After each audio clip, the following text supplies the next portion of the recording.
Nuejo Anije Nueko Jodo Akuno Zanglame Bio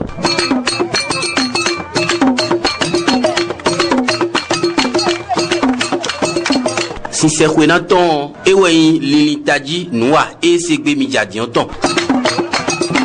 Mibodoto, Nuejo.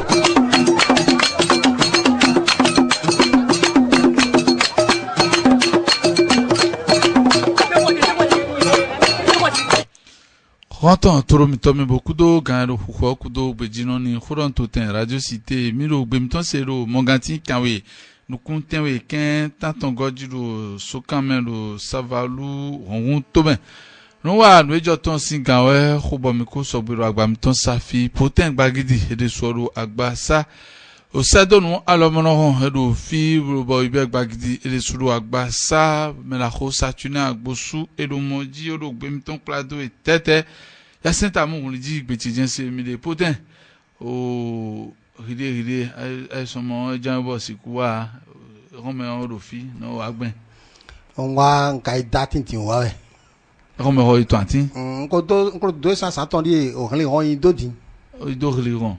rofi e o apado pate da sedo o no blati on be no aho atin vu be no aho ri poten do rin ron wa ma o ko do rin ron o si ça va bene o savalu kan fi jan lo firebo salu kan fi jan bon mo rin ki o do ki ka me o to bo ko rin ron des no ma ah ça do ni do ni ji gba sa de évoluer ko ton chono yin ko jo ko ezo me mo o atin de jande ni egbo ma blocking ton comme ko ton e o ko jo ko no mi lo ene mo ko jo ko no supporter me o ero ko so bleu na block li gon si amo ko to e yo nte no o ko lo to ten ne ama o ndo ri ron to an sita wa ka do mi bi ka de epo ri ron tin pe o we epo won yin so do do ni wa yi on we senyo ka do we no ko to de sa ton di po fo ka ba sin ene ona cambio a ho ni lo no poto me sin poto me mi ton na mo na kle fi o we da on leji o taro ni do acho jira ni me o we o se go tu o chop o ten do ma tegbe no kan yin bulan go no wa ni lo fi go o ka ero ko ton do le so mo pote mo se tegbe no kan yin bulan go 3 kg ona ma ro fi jo me le mo bo me re mi dogli on bara le do he ka don he aba don he a o e ko do din kun acho jira to mi afi wo mi ko zen kan sin agba safi di on ayi to yo ba do na mi de do ni lo ida tin so àwọn religion je ma do alo ka san we mi sapi o alo fe na religion po ne o esana ku gbede anu mi ne o ati na so yon mo sin ko yi religion e si wa o na do ọmọ a pe bi ton je ran we ati sato e ko gbocho akia pe bi ton po ma gbo pe bi ene ibe gbagidi ro tan tin no mi no blogben o poten di ton religion wa e ma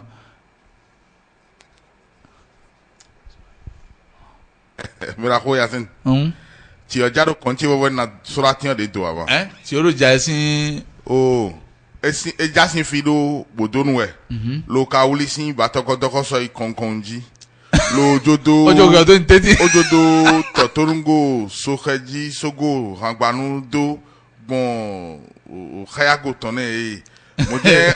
sanfongo ji mi gan te o ejodo me de do inton ten onne. We wa ti ore fe lali no wa de jina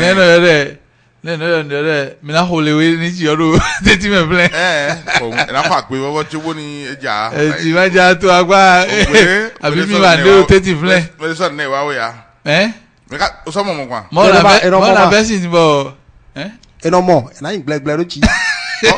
na bo me na pa dodo ene o eva wa e blogbon de mi na mo mi ba poro ton ma kara khoro mi te gan ba du ho ati tu za de mi te ton mi ko to ati de ru mi gan me to ati ko ina ku sin na jina mi mo na ku yo bo ran diferé mi na ta ti ran diferé so bo o toro do mi kudo devo mi na yi nu ejera kunza mi do kudo ai din eji ewe ndodo o wando me sin ahosu so miton akamapan ahosu pan dion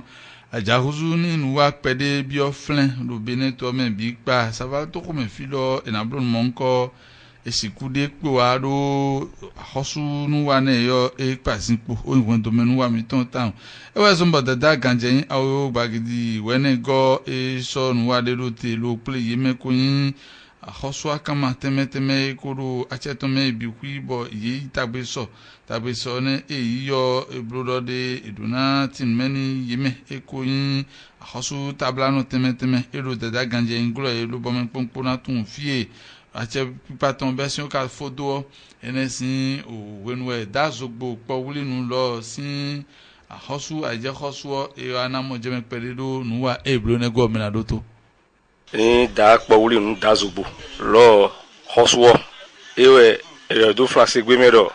chef de territoire de lɔ do edo vovu ŋɔ kpɛɖe ni xoxo ŋkɔ ye français yɔbɔ mi no yɔ bɛnɛ yɔ dɔ chef traditionnel lɔ eso ni chef traditionnel diya do chef traditionnel lɔ eme ekoso azɛnta tsokui dze chef traditionnel di esono tun axɔsu da kama mɛ ha o bokɔnɔ un chef traditionnel rumbono et blantana un chef traditionnel dada ganjenyo chef traditionnel ouais roi bio chef traditionnel ouais do yovo yodo chef traditionnel be bonvoni kai yovo do wenenu bo do achepipa tomeyo e exemple e do chef traditionnel e rome dion boni e masana dabala ni mea chef traditionnel ouais yodo chef du territoire du royaume de Savalou et ouais bon nioni et somi chef du territoire de l'eau au sommet vice-président. Ene gudo unu mojebe hena temetemene mina tundo de mojen ahosu wese gudo ton wa non monko teme eloru pevi erupeta so tun tebena don monko no na je gundo tuto menu eyo lobo ebro da ganjeyin awoyo gbagidi wenego ekewe kwazeni monko bo ebro mina levodo to dazogbo Pauline et lo si en reçoit si peta et solo teo mais don de teme de e mi do ko kaka mi aso bureau po petanpo be khoazeni conseil des chefs des territoires du royaume de Savalou donc président lozinwe ni le khoroyo ni wen vice-président et son secrétaire et we bojiloto e wen da de kan USA yo mo je mi so me do nu popo ne biro kwazeni peo meo bikuyo watowe beto watowe mituru tendi me ka jeha ewe mituru teme bo fi mi de dion mi tunu mo wezun kule leja fonu aso na leja so yiwe aso na leja aso yido nte mi de do royaume Savalou to meo akoso ha to meo jinja inga ya me de ton me de dia me de lunde wawe kan wani ede bon ene kana gba bisime lo na blo do po ora do mo kronron ba check pipa gouvernement na ton do akosude do akoso hato me o bodo dada ganje wu poten o akoso sin tuto meilleur do awionne chef du territoire 2 akoso tablano mako tablano e don do toko le nu die e na gbonfoni ahosu zikpono Saval toko oton tada ganjenyo e na tun do vo o ka tun yeme e ro kloton ene on e soroti o blutibo da zogbo paulin e na mo jeme deji don ani ho mo degwe apiano mo deji ni o ekpachami ama nous sommes ma kakpachami o ayo ron nous no ko ron we ni nana konde unu we o dayo ki oku o e no di ki okwewe onu ada santon gbigba ton be da san gbigba eno ada we ni na 60 on a blo be no pede de be no blo we den dion men ko je si te gbe npo re ina won de me si but diyan ko ka won de me we o edi diyan no gba zon po oro gba zon po asan tanton wa kinu le je pe pe asan to asan wa yo yo no no ko to donc o ndo ne po no wa lo do die nu gbo ai ka ho mo ni nu e ma do die do mo a changement climatique ko ro mi debo dion o nu e do e dio ino iwa iple boni kajan ide so no juju ayin ó pè pàkúntàn bóni mẹ́ẹ̀dẹ́ rẹ sójú àyàn ó pè pàkúntàn ní màá dọ́ mi rọ mẹ́ yan kọ́sọ́ díye o wọ́n á tún mẹ́ yan kọ́sọ́ dé mẹ́wàá. òun mẹ́ẹ̀dẹ́ ẹ̀sán náà kó àzẹ́ dé ànẹ́dọ́gbọ́jà ní. nọ mẹ́ẹ̀dẹ́ ẹ̀sán kó àzẹ́ wẹ̀ à ń dọ́ náà ìtsókù inú kó àzẹ́ tẹ̀ ìtàn. donc wíwẹ̀ náà pọ̀ gànjí tó náà tún alọ́ náà máa ẹ̀ka yẹ kọ́ mẹ́ tó rẹ̀ náà ẹ̀yọ àkọ́sọ́ díye ọmọ nukun jẹ́ mẹ́ẹ̀dẹ́ mẹ́ yan kọ́sọ́ díye. tabla náà àkọ́sọ́ àìjẹ́ tí wọ́n dè kó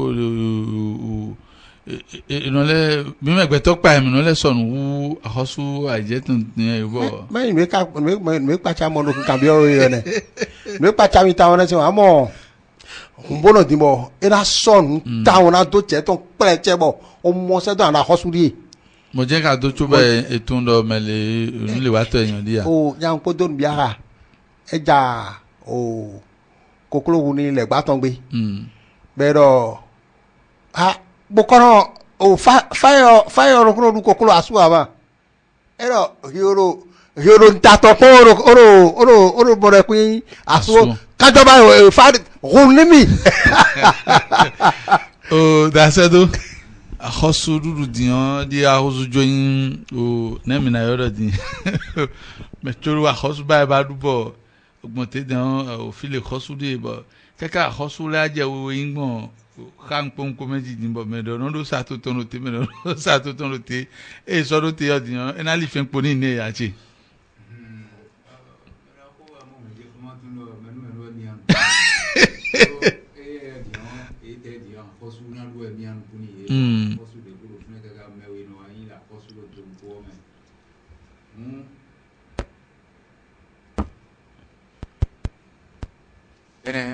ndo titi mi o dɔ de mɛnu mianu kuni mɛ ite akɔsu mianu kuni ye okunlɛkunlɛ yɔ te de mɛ ni ye bɔn eɖo okunlɛkunlɛ we bɔn nu ede mɛ ba we ede ɖo akɔsuwɔ kunlɛ we mayi mɔ a o akɔsuwɔ mɛnkpo ɛnɔ ye akɔsu ɖo to ŋkpo mɛ o ni wɔn ka kpɔn lini ede dze atsɛkpikpa ɖo kaka bɔ emɔdɔ de diɔdiɔ ɖo na ti ɖo nugbo mɛ o ema gbatsɛ nde mɛ a eno ɖo mɔdzɛmɛ dedzi a ema ɖeke nu mɔ mɛ bo kedze nu mɛ a eno mɔnkunu dzedzi a nyikɔ ye kɔnɔ sunu ye yɔ ɖo akɔsusu nyikɔ mina mɔ ɖɔ nu eblo di o diɔ ŋkɔ nu wɛ yin bɔ eyɔ ŋkɔ ye nɔna no tun mɛ xume ye si ŋkɔ yɔ ye de yɔ ɔmɔ ɖɔ eɖɔ do yovo gbɛmɛ diɔ eɖɔ traditionnel ma inu dodo mi ton ye xodo e desi kun me kono blo nu dodo mi ton de bo inu konto e yin chef traditionnel bon akhosu desu asimpo no ino le ro e ka junju asimpo ji o ino le ro o hun le wa kan no me din bo etime do de e do mocho o mi te o fun gbe me o ino do akhosu simpo no do me chua ya hosu simpo no a be ka kama me ya kama ni pa igba di akama me yin si mi te ma ya hosu de ne mi gbeto pa no do hosu pa kama pa akama me ma ya hosu a ni pa igba je ne ko ya odo ne ni pa igba di akama me yin si mi ma ya hosu ne me pa we yin akama yin we hun o te wa tere jido moro ma o fungbe me ma kigbe me o eva oni mi te din ya ero dada e ko tun do de me ne o da gani me to gani me judo akhosu simpo no ne e ma ba ero dalu ero da o yo din o ro fun din o yo na nja me de ma so ku kan ro ku tu ve sa ko renu gan e ro da yin we sin da ino le so e do da ino so amo da yin ko yin mo na time ni na ena wa ni edo dadio horo kwetu gbedinyo fitu e na yoro dasi papa mai fongbede papa flasi gbe wesi dion dai ka so do khende mbo wa so mere jinja do khenu mbo we daru khenu gane we no gboro dada hunu timeo nko yero vovo do da mite fongbe me on eva oni mite ya flasi gbe me we etochuru po bero pa hun fongbe me on ero dada zimbono e go tundo akhosu dada e duma zimpojo akhosu ocho eyin ni khenu khosu do vo mo ache ako khenu do vo do gbe mite ton me on ero time yo vo gbe me we etochuru po we ma so ron tunde de me gbe ka run kun we o modo ai kai ton wa mo bo tion inko e wa kama be e mo me dia mo de meyin akhoso ayi no erofo nu meyin akhoso e no je hundo nu mesen mi ton ejo erisu rofo mo do nu je nu e blo ibe gba gidi o riri o ete ba ho ete we sun kan o de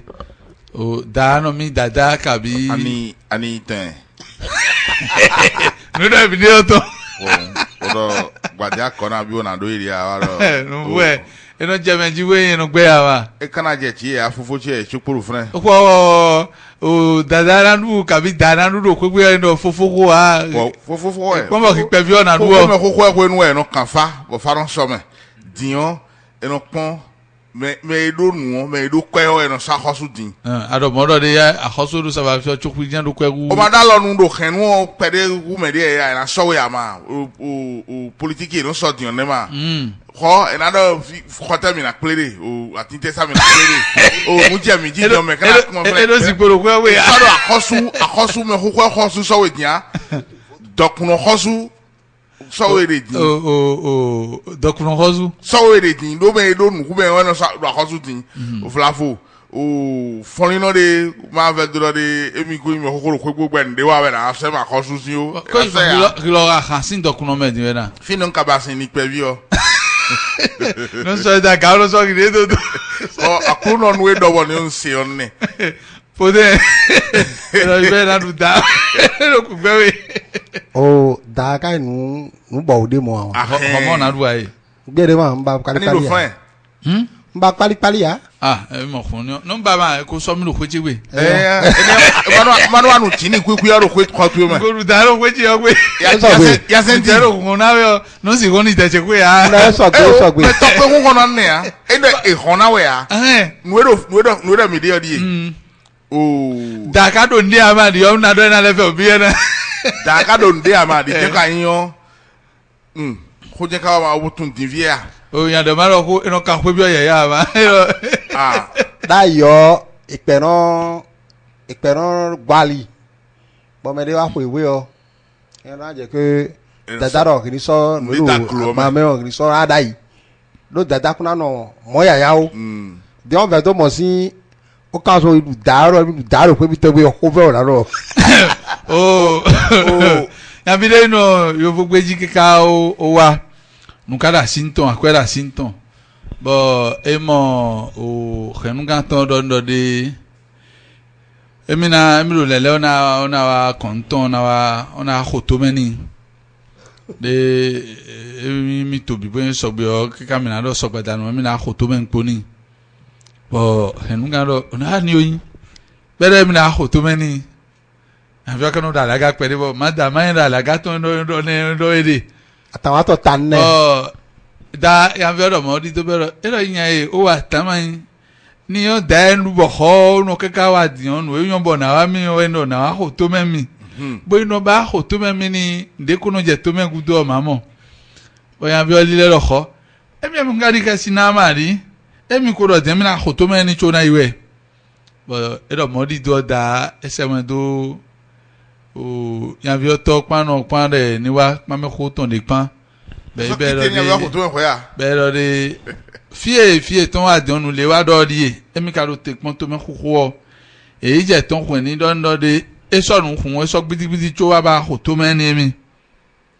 bo e te je khasidiji fi to pa fi no pa je khasidiji do di on fi mi ton wa pe di on ko lile fie go si on aglorie e yo sa voni fie ton ka fi oro po emi lo mi kulo ficho so da mi ka de mi na ho to meni be kala fi viwe emi ko do mi na blo baba tanon so pa to na ni o e ko we o ba ben po de je so plato pa no pa do ko ke si di o e ta je to ni igbere kuna yo ka to ko be suru we ma po me ro en livine o na bi de mo ro we ma me be ro we ma po me be yo yo do da nwa da en vi odo ni o ani go ganja o ka ro ni odo e so yin ra pe ko ro mi do de ya be yo da ro fa da nkan ko bi o ko lo mi ro ganja mi fon ganja mi bo ro fa na mi anu egben eyan wa se ro wa blo nu gbon lele e we nka wa di ondo ma bo baba a ho to menu ni yo da yi e ma po ofrun pon mo ko godi be e da yi yo le ho de ji gba mo na ko be na don ne e da yi yo le ho de ji le ho to be na ko be na don ne e ko to ni ai o ko to be da to be to ba mo da so ke ro be ki ku no baba e na o so baba tanon ne o we nte o ya o ela gba mo na ko be na don ne la ko to be da to de ji ko be don e bro wa ibo da le se wen do fito fina be ro don fi mi ton kuku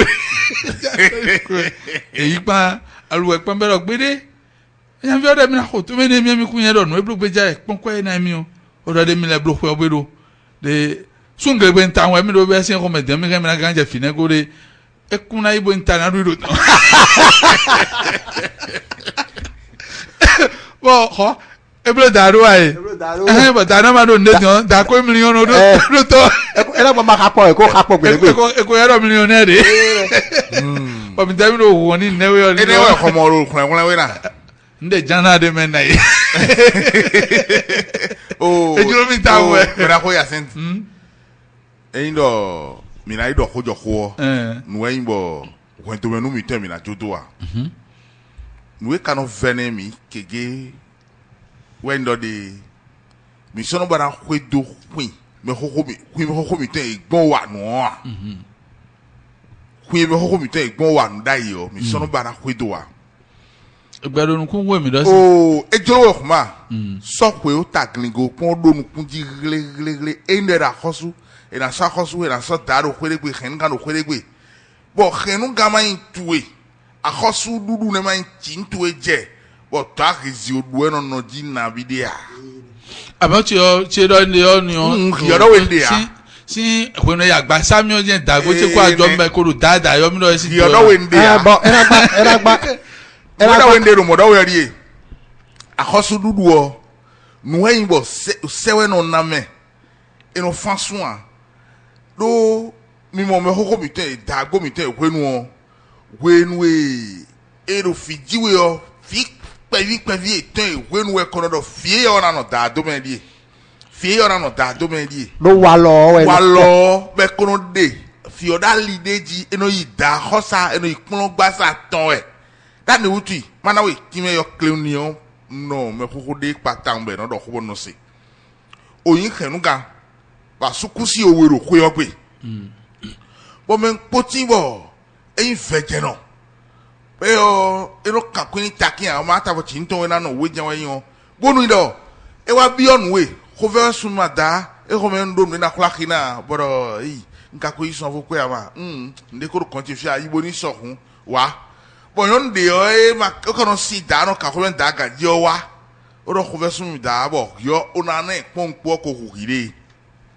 do asokusi de o idon ko fe o kana ndu de o ne bio e wa no khenu na pompo akhosu dudu na pompo e ma yo blo no fliblem edo ro e na ipon gba satan ene o seduro mora akhosu mai jiro me ya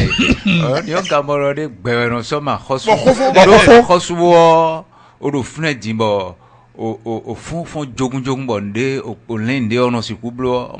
akosu da hone si amoyin da akosu de ona mo fonde me onjejuro fun o ko do e mateno mo point no mo nkunu jeme ha o kia plak donc la be plak ya seto ero do ro kri pa yo da fo le do ile ba na hoso no gbeche ko so mi si san ko do do ba e na cheri mi na do nu kon yi o mina tundo de loguzu khe to khomelo aklonzande mi do kudo ayo e so nuwa de do te peje me de pon ohun iti ohun ya gasin azonsin apape eme do to la menano ganjizo atonu penkundo ohunzon go aizen we gon to gba sa penkundo la menano ganji ko go sedo be agbeje to vito si savalten e pon yemera so mon kone jeyo logozo khasin to pon la vio me ka son mon ko so jijon lobo e blo onu ene e blo do flen e da tekpon bo to vito si na siku tun ohun iji ohun agasin azon e do ene e blo do flen lobo yeme e kayin to vito si e yo nponpo itan wa fodo flen o itun te degbero azon ene sin apape o to pon la vigan logozo khe to hoton Jonas a khwa nu to de tosu enero da kandenu e wa tinme bon we jero mo nko me bo e bro e do local gbon kan me do kuda so nto vitosi e ku kwa fodo nu wa mo nko teme ogo sin fide bo me na ro toro khoro poti me la kho Pinochet gontran go saton tension eyan son barabara we son barabara de tantan we bo e janu ku bo e no tre ton bo voa oma e janu ku bo e no ton wa fie go si na pompo amon beto pombe la fon pombo na wa e me no ton do me do tension bo voa bono yiwe e we zo bo ro me do ma choni wa bo na contrôler de o si ado di o ma ton o do yiwe bo enu a don mi wa pon e je ni pribo re na fon pombo te sisi no gro be no jijan ou bien on dit on va dire moi j'ai ho kaka les types on et notre trésor et son jason de akpon na mo me ku pon me ro e ni ka mo so si o sansan dia me pa do ho tension no wa so ene bi kwi e we zombo e do to vi e bini wa programme ene wa zon ro ene to vi e bini so pe o dopan o ma dopan fe wa bo na contrôler on a répond diabète on wa zon podo o we e yo ye no do e don we e da pon bo ni nu o ma do radu do ndudu o kege bo tension do posuwe tension le do posuwe donc do ma do le ma do blogmen on docteur na timenwe bo e timenwa ifo amasinde ka de boni na kuranwe o na le kuranwe bona je ko ji bona je nuji na kuranwe amasinde de na kuranwe na kuranu bo na ko oje nuji e men to vito si e kege ka yi flembo imo azon e do la meni npompo iton ene wezon lo bo to la menano ganjizo ato mokta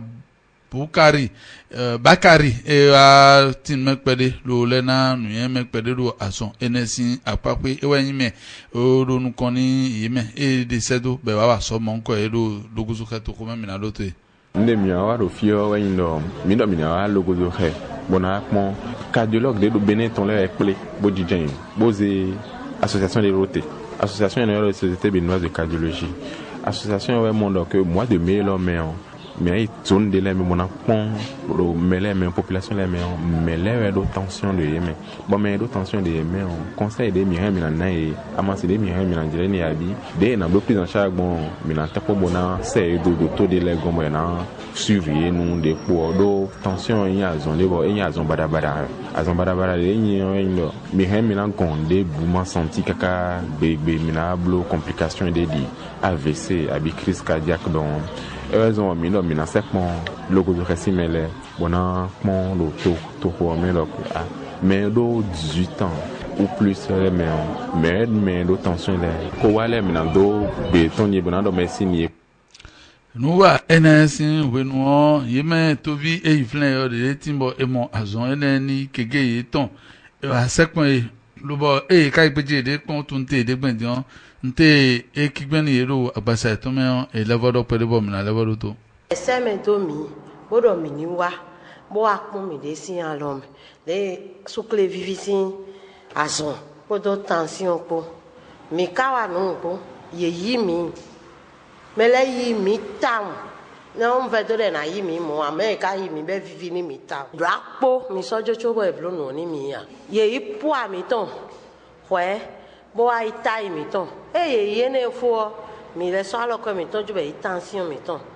fo e wa ton alo vi mi ton yen su ko we boa pla mi bo mi docteur gon be do ko ka mi bo kan bi nye me ro fi do mi ero yen no du o no frile boni namo o la me do so o ganji bo kana de no ene ko sukle po edo moni ene oni na mo po ani to na depo do yen mo mi o po ati dagba e mo mo esuro ai won gbe yin na dokuni ai won gbe yin na dokuni eyin to vida gbe o le no de kele mo ne fito yo e o fi me to no video wo ya ti yo e no du mi ami aton e be mi du mi ami aton no iba mi yo be bi no blo mo to ko na yi ganji e blo dépistage ni mi o pon kanjo lo o pon tension e re wo e de mi l'animation au Djedou, voyons au Nedou, ami, Bocaron, Blo Sport, quoi dit. Et puis, mi town, faut dire des goa. Nous, la Blo Rêve. Potin, oh, tension zone, et de demain. Et quoi, il a donné l'homme? Bon, et il a donné. À moi, docteur, tu as dormi dans la. Il m'a dit, oui, il voulait finir, il m'a dit, des coups. Bien, il y a qui j'ai que bon. Lo ma gbe je pa mi pa pen je pa ne zo mo so ya ki je pa ne de chapa ne o na yo na ma du je we ya ko yi pa asuzo no to na gwa ki je pe to me o me kan sa bla ki je pe donc o we go o ndudu e no du din ye edo yin we ani ono du din na do ro fia o omo gbe me itegba ne gbeme itegba di on tension ko de ken ama ani uti diabète ko de ken ani zen o mana do to ko che we so nga o kinga me lo ndo to na o gbeme itegba di on do fe cha di on ni fe cha wuri land di on le sa do to a so ma ken on e gleme di on e na ho ga wewe adade chobo e na jasa sa ndudu gbe na ro we nte wa di on ga o na ko we ga o ko ga o ko ri go ma na ti ma nchu torí ma ní ọ̀nù ẹ̀wà ló ń kó bọ́ ma láti wà ló ń jẹ o. tòótọ́ tí o kó lọ́wọ́ ká kó ká ń gbé. bọ́n ẹ̀rọ ń gàlí ẹ̀ náà. wọ́n ní kàn ó kó ẹ̀ náà kàn ó kó ẹ̀ ó gàlí pẹ́ẹ́rẹ́. ọ̀nà àsìn tèkí ó dùn náà. mẹ́rin sọ gàlí dùn tèkí rẹ̀ náà. ọmọ wọ́n n'o do ní ẹ̀dú ẹ̀ yọ. tansi zɔnɔ de to bɛ yan. ọmọ asọ́nà dà zɔnɔ yẹ de jẹ́ wí dɛ. ọmọ kúnyẹ́ bẹ̀ dẹ̀ diɲɔ ladudu supɔ ladudu supɔ nu yẹn tó mɛ o. mɛ kɔkɔ yɛ k'alɔ ko dun lada yɛ dɔ mi tɛ o ma ladu yɛ di. non na pitɔn ne bɛ n'o wɔ. non e mɔnu kun jɛ mɛ awɛ yakpɔvi kpɛvi yɛ do na du la o na lɛ bɛ subɛ mɛ kɔkɔ kɔ su bɛ na lɛ do ladu yi. o ka potɛ o do ndu eti ni lamade mɛ awa dɔn yamuna to jɛ na mɔ ma. pere kpɔn nyɛ nɔ du san la. tunu awa kɔnto mɔmɔ elamɔdɔ gbɛdo egbidigidi si kura kɔ ɛkɔ la wɔ. ewa ne na dɔ na jɛ ke mɔnu da sɔn fɛ sɔn nyɔmɔnɔ tout d'abord ka ekpe jɛ ko yɛ na da mais ehɛ adu huevi. o dasɛ dɔ namɛ doto tɔ an tun do mi do kpɛ sɔgu ya dudu tɔn. contrôler wɛ. mɛ kponda ni dasɛ do wa n da digimanu mi dasɛ do. dasɛ dɔ de so ka mɔ n tɛ k'i wa ye.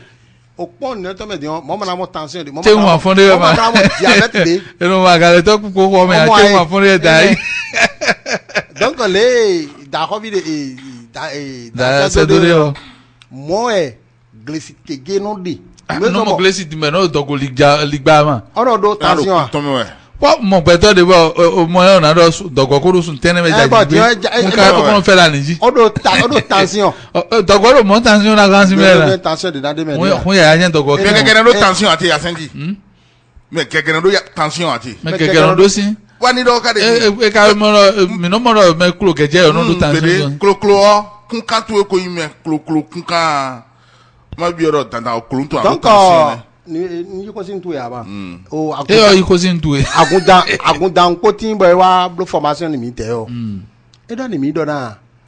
mi desweno dason mi de mi desweno dason mi de be gbeton poro tente o sukle kwino po karo e no blo sukle kwino po ge we no ye ko mi to me gbe npo kwe ona do le do na le do sukle o do dio et to gali si beto e no sukle tanton o mo debe agundan do mo no ya kuno so pe ni sukle ne mi te ma do ne e be so me ka do kun mi ro na je pe nu so bo no dazon mi yin ne o sukle fino ne dion e no un be no gedede be no kondeme be no duro bo no poka no me ra so de nu bu le mi to ne o e ne ya wucho e su kwi ma ha te no poten ya ni wa akade no nu dion ma do no so nu sukle zo bo aba etero to pelo no nu to pelo no e dara to wa da se tu no e dara to pelo no me kilo de biewe eu vou de cruna so ali no biewe gbe a biewe to ka nu nu we mi mo ai la me beto sin la me on na tun do de iwe yin bo je abo mi du no jo ene hon mi na tun do beto sin la me on e me ho ero ho do mi do ano se do anizon mi na no se me ho e do kenu ji o ma do me ho cho no do kenu ji a do no ko blue bond de gbo de me on e we no sokena e je ka bo toto jina do ho ni mi chubo nu mi na ya wuli mi de me a ne e plo ni o ezon bon ya o fe yin de so do o dunde bonu wa nkawe yo ana isuna o dunu e hume ba wa nkawe bo o bloka ka be gbo ba santo vudu sang povla me mo o le dunu po bele wa nu po kawe eze we ne no e ne o mayin kana emi o pleji bonu me churu hanwe yo ni o si jen no no bo e no jememi do nu pede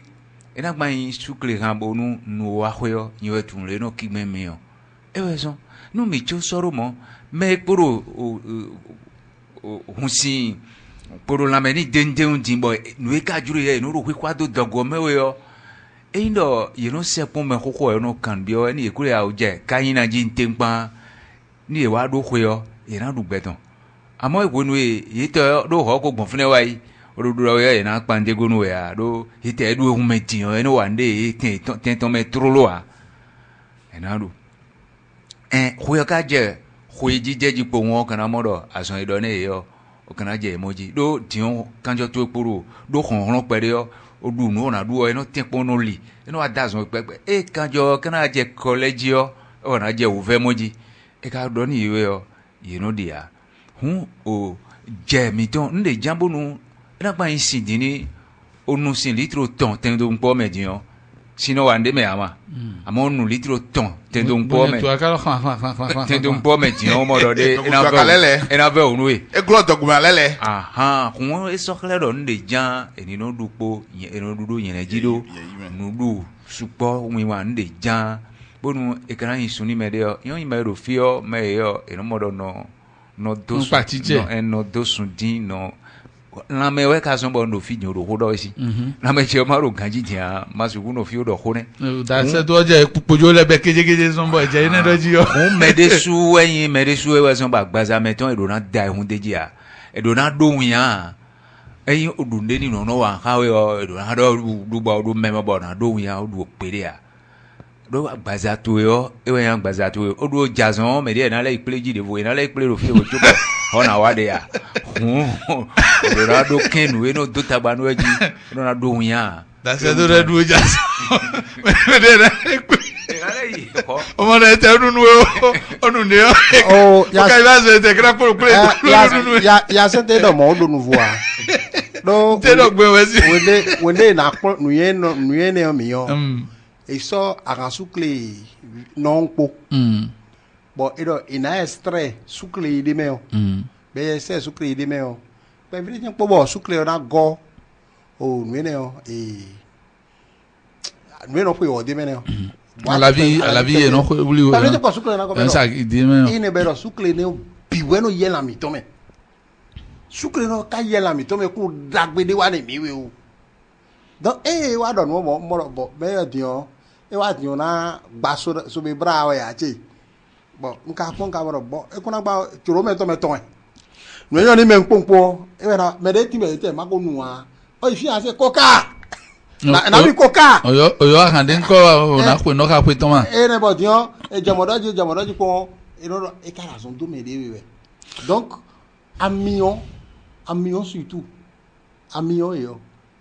e no o le na si le mo do bo ni o jasimi bi jo azimi mi to ta ono mi azimi de su cheke kabi bruit ne azimi ne do na je ke mi na no e gonu su npo gonu su mi kwe do na no npo do su mewe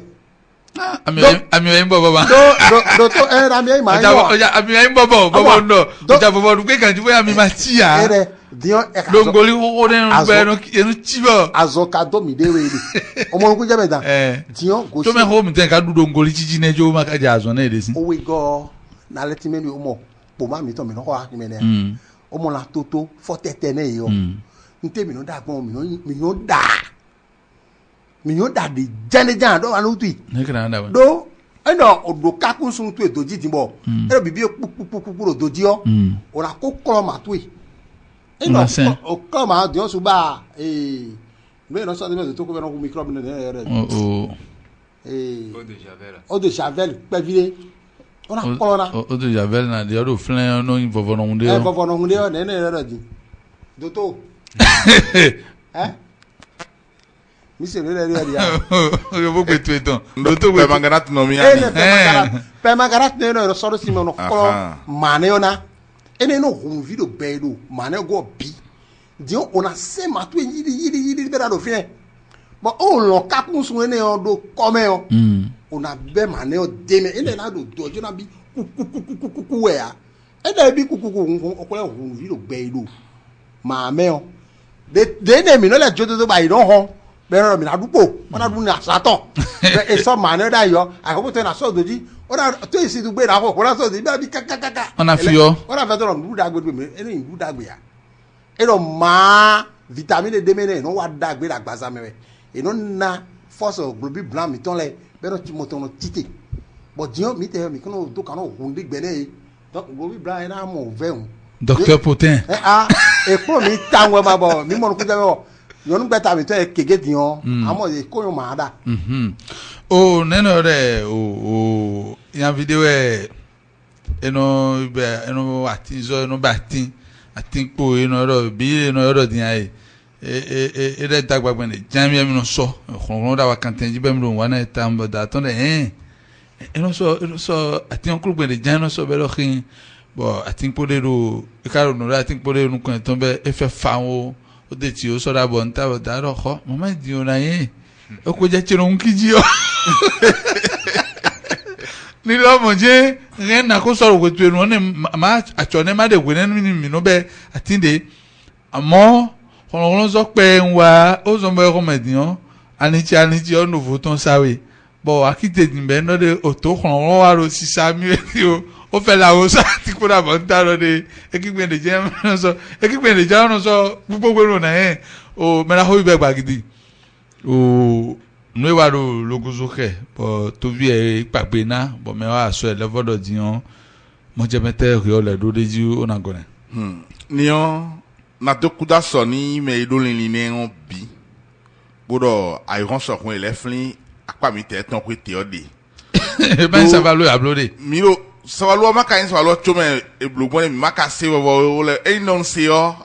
kɛkɛ tse sɔ yi fune yɔ na dɔn pupu tse yi fune o wa fɛ do anewutsi eyi nɔ do nu gãdzi yɔ mi suku nu yɔ sunkpo tɛ gbɛ yɔ ɔnanu kpɔdɔ suku le zan la tɛ ma di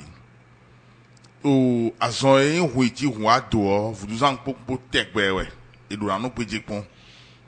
eyi mi n'o si da o sansu kpɛ zɔn o hepatitu kétékété dɔwé nkpoma àmọ́ àzɔn yìí tension o eyi do ɔkpan yaga kpan amewoe ede kpan sukle zɔn kpan diɲɔ efala yi eɖo nudawe din anika zɔn nue ɖo azɔn dɔn eta wɔn kpo ne kuibu emi no doɔ ne eye ɔwɔ yi nue ɖo tɔtɔnɔgbɔn na tam wɔn nu mi ɖo xɔɖɔwɛ wɔ mi ɖo sukle kunyɔ ne na doɔ eyi nu de vo ya. na dɔ ko yɔ kelen do to dzi bɔ toro mi tɛ do toro mi dɛn na zɛn kpɔn lo bɔ eyi ekigbɔn de dza hun ena si kɔntɔn dani o tun do mo do we ami mi te mi no duo e ko me gbada no jan dugbe hun dundudu e da mi penchen gajio